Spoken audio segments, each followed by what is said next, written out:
नमो भगवते वासुदेवाय। चतुर्थस्कन्धः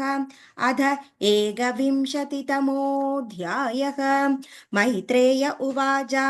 मौक्तिकैकुसुमग्रस्गभिर्दूकूलैः स्वर्णतोरणैः महासुरभिर्धूपैर्मण्डितं तत्र तत्र वै चन्दना गुरुतो यार्द्रर् चत्वरमार्गवत् पुष्पाक्षदफलैस्तोक्मैर्लाजैरर्चिर्भिरर्चितं संवृदै कदलीस्तम्भैः पुङ्गबोधैः परिष्कृतं तरुपल्लवमालाभिः सर्वतः समलङ्कृतं प्रजास्तं दीपबलिभिः संवृदा शेषमङ्गलैः आभियुर्मृष्टकन्याश्च मृष्टकुण्डलमण्डिताः शङ्खदुन्दुभिकोशेन ब्रह्मकोशेन चर्त्विजां विवेश भवनं वीरः स्तूयमानो गदस्मयः पूजितः पूजयामास तत्र तत्र महायशाखां पौराञ्जानपदांस्तां प्रीतप्रियवरप्रदः स एव मादीन्यनवन्द्यचेष्टितः कर्माणि भूयांसि महान् महत्तमः कुर्वन् शशासावमणिमण्डलं यशः स्वीतं निधायारुरुहे परं पदम्। सूत उवाच तदादिराजस्य यशो विजृम्भितं गुणैरशेषैर्गुणवत्सभाजितं क्षत्ता महाभागवदसस्पदः कौराशावीरं प्राकग्गुणमन्दर्शयन् विदुर उवाच सोभिक्षितपृथुर्वी प्रैलाब्धाशेषसुरार्हणः बिभ्रत्स वैष्णवं तेजो बाहोराभ्यां दुदोहगां कोऽन्वस्य कीर्तिं न शृणोत्यभिञ्जो यद्विक्रमोष्टिष्टमशेषभूपाकां लोकासपाला उपजीवन्ति कामम् अद्यापि तन्मे वद कर्म शुद्धं। मैत्रेय उवाच गङ्गा यमुनयोर्नद्योरन्तराक्षत्रमवसन् आरब्धानेव बुभुजे भोगान् पुण्यजिहासयां सर्वत्रात्किलादेशः सप्तद्वीपैकदण्डदृक् अन्यत्र ब्राह्मणकुलादन्यत्राच्युतगोत्रतः एकदासीन् महासत्र दीक्षा तत्र दिवौकसां समाजो ब्रह्मर्षीणां च राजर्षीणां च सत्तमां तस्मिन्नर्हत्सु सर्वेषु स्वर्चित्तेषु यदाहतः उत्थितसदसो मध्ये ताराणामुदुराडिवा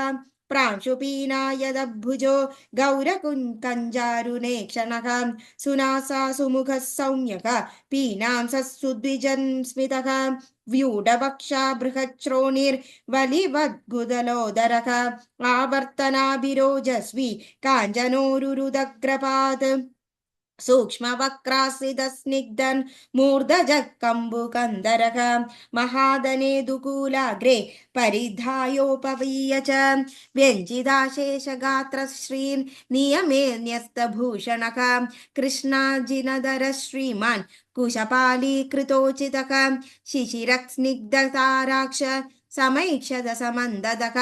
उजिवानिदमूर्वीश सदः संहर्षयन्निव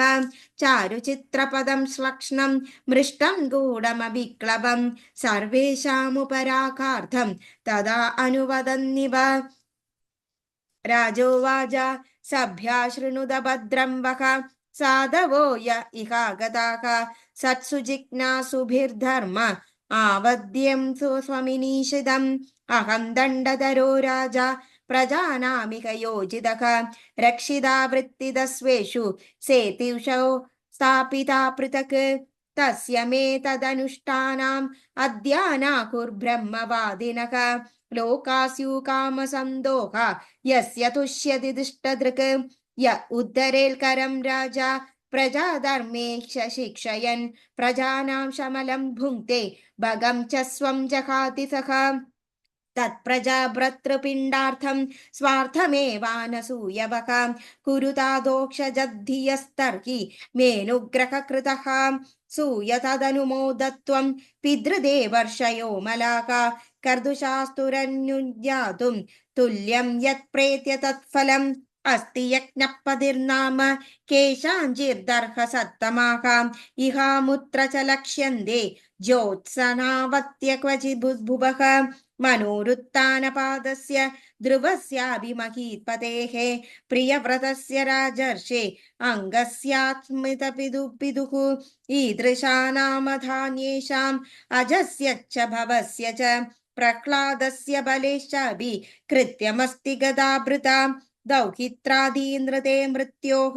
शोचान् धर्मविमोहितान् वर्गस्वर्गापवर्गाणां प्रायेणैकात्म्यहेतुना यत्पादसेवाभिरुचिस्तपन्विषा मशेष जन्मोपचितं मलं धियः